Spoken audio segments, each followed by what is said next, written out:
Hi there, this is Jen Neitzel. I'm the Executive Director of the Educational Equity Institute, and just thinking about these challenging and uncertain times, these necessary times to bring about radical change within our institutions. We need to be getting more accurate information than we're getting from the media at times about what actually is going on out there. And so it's particularly important during this time that we're elevating the voices of those who are most affected and those who are actually on the ground, on the front lines. So today I invited my good friend Leondra Garrett to come talk about police brutality. And so Leondra is not only a good friend of mine, she's also a community activist in Charlotte. So she's the perfect person to be talking about this. So Leondra, would you like to tell a little bit about yourself? Yes, my name is Leondra Garrett. Um, I'm a community activist. I'm also a part of several organizations that are boots on the ground, doing the work in the community for the people. Great. All right. So I think that, with all the protests that are going on around the country and seeing the images, on social media and on TV, I think it's just important to get more nuanced information about all of what's going on. So the first thing I wanted to ask you is if you could talk a little bit about the history of law enforcement in the United States. We know the history of law enforcement is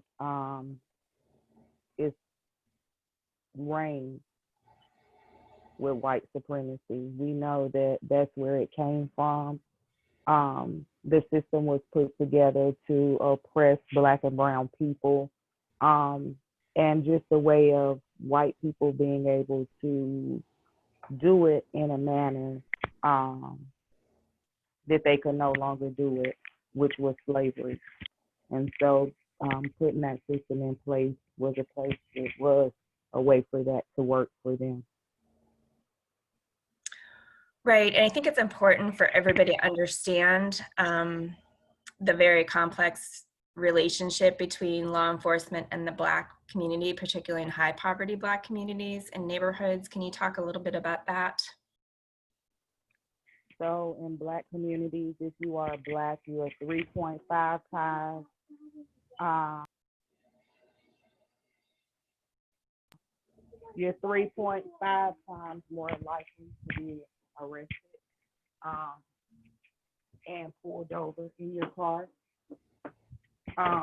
The way that Black and Brown communities are policed, we're not really policed, we're harassed. Um, Black males are often getting off school buses, and they're being frisked by officers, pulled over, pulled out their cars.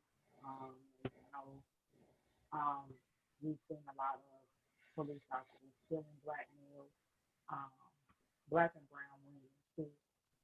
Um, and it's just racially motivated in our community than it would be in a community that was all white.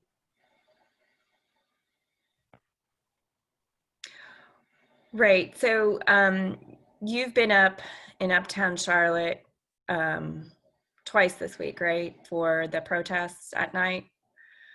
Yes. And I was wondering if you could just talk a little bit about what's going on up there. So the protests have been peaceful. Um, I think the biggest problem is you have young white males that come in probably between 9 and 11 o'clock, and those are our agitators. The other agitators are the ones that actually live downtown. Um, and what they'll do is either they'll throw firecrackers at the police or water bottles. And so the people that are on the front line, um, they're the ones that hit with the pepper balls. The police have also been agitating. They've been hitting people with their bikes. Um, as you know, Tuesday they blocked off protesting between the streets, and they gassed them. Gas was so thick in the air, people actually thought that they were going to die. I think that's the biggest problem. But for the most part, when I've been there, these protests have been peaceful. People have been chanting. People have been screaming. People have been doing the human chain line, kneeling, laying down in the street, and their message is Black Lives Matter. Um, and that's just been the statement.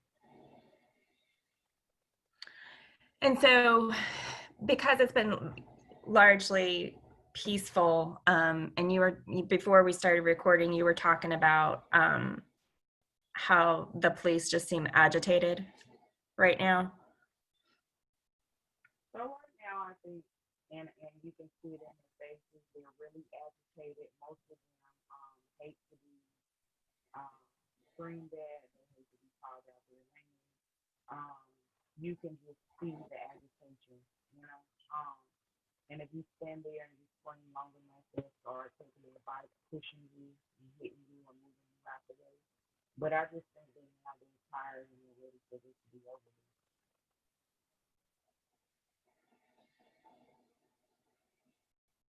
Did you mute yourself on purpose? Yes. um, so,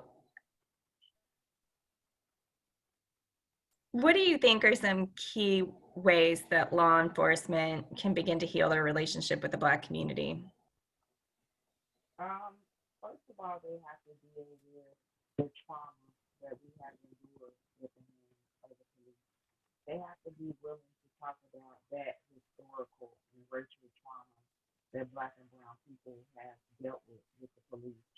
And then I think once they do that and they accept that it is what it is, even though it's an uncomfortable situation, then you can begin to move forward and heal those relationships and start building new ones.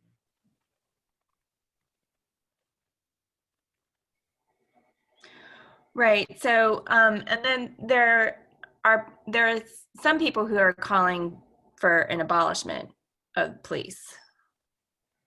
Can you talk Well, a little bit about that? so what a lot of us have been saying is defund the police. And when we say defund the police, when we're saying that, we're saying take away their money, take away the rights that they have, find the people in the community that are out here doing the work, that are willing to come up with ways and solutions to police our own community in a way that's done that's peaceful, that's healing, and that's meaningful, as opposed to an oppressed way, a way that reaps white supremacy, and in a way that dismantles the system that's in place. And in your mind, what would that system look like? For me, it would be communities that have people within that are able to keep their community safe, um, education, training, us knowing who's boots on the ground, who's leading. Um, there's so many components to it. Right. It's really complex. So can you talk a little bit about the work that you're doing within your community and the community at large? So I live in Lakeview, and this is a community with Black and Brown oppressed people, people that are suffering right now from lack of education. Um, there's not much equity here. The homes, a lot of the homes, we work on them. There's a mix of seniors, people probably between 20, well, I would say from birth to maybe 40, 50. We have age range, great age range, but it's predominantly Black and Brown. I'm on the west side of town in Lakeview. And here, what I do is I'm a direct connection between my neighbors and resources, and making sure that my neighbors have what they need to be sustainable, to become successful. And so the other organizations that I'm a part of is Block Love Charlotte. We go out every day and feed our houseless neighbors, connect them to resources that they need to, survive on the streets of Charlotte because we know that that is very, very hard. Um, so it may be putting people in hotels, we're out making sure that they have meals, clothes, shoes, and just the necessities that they need. And the other organization that I'm a part of is the United Neighborhoods of Charlotte. And this is just people that live all over Charlotte that came up with the idea to come together, work together, and bring about change in the community. And that was the idea of guns down to stop the violence that has been going on in our Black and Brown community. And if people wanted to give to these organizations, how do they do that? So with Block Love Charlotte, you follow their page, Block Love Charlotte. Um, they you can give donations, whether it's monetary donations, and that information is on their Facebook page. And then the United Neighborhoods in Charlotte is UNNOC. It has a Facebook page, and you can reach out to one of the founder members there to give whatever donations you may want to. For Lakeview, I would be the contact person for Lakeview, so you would get in contact with me. And my email is Leondra Garrett, Leondra, last name Garrett at yahoo.com. And my cash app is $ Leondra Garrett.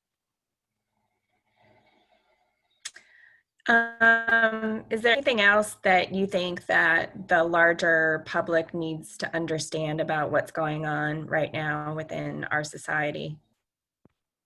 I think that they just have to realize that people are tired, and it's not just Black and brown people that are tired. There are white people that are tired. They're tired of the white supremacy that reigns here in America. They're tired of people losing their lives in the bloodshed at the hands of police around the world. Um, the military people are tired of government, and so um, we're out here for all of them, and about making change. It's not just about um, what we think matters because we know that Black lives matter, and that's our biggest pitch and our biggest voice because we want people to understand that our lives do matter, Black lives do matter, and we have a voice. This is not 1920 where Black and brown people didn't have a voice, and so I think that that's one of the biggest things that people need to understand as to why we're out here. And I know I have a lot of people ask, well, why do they weep and why do they burn? But you have to understand that for over 400 years, Black and brown people have lost everything that they had to the hands of white people that have come in and um, burned down everything that we had, took over, and made it their own. And so Right. people at this point are just that's the year speaking out and saying I'm tired.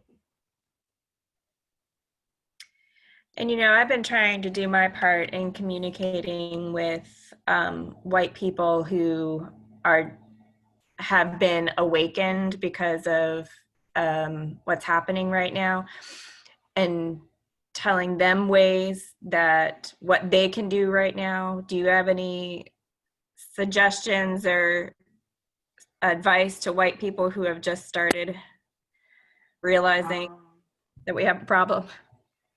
yeah, so right now in this movement, what we need you to do is just shut up, use your white privilege um, when we're out here protesting because they look at y'all different than they do us.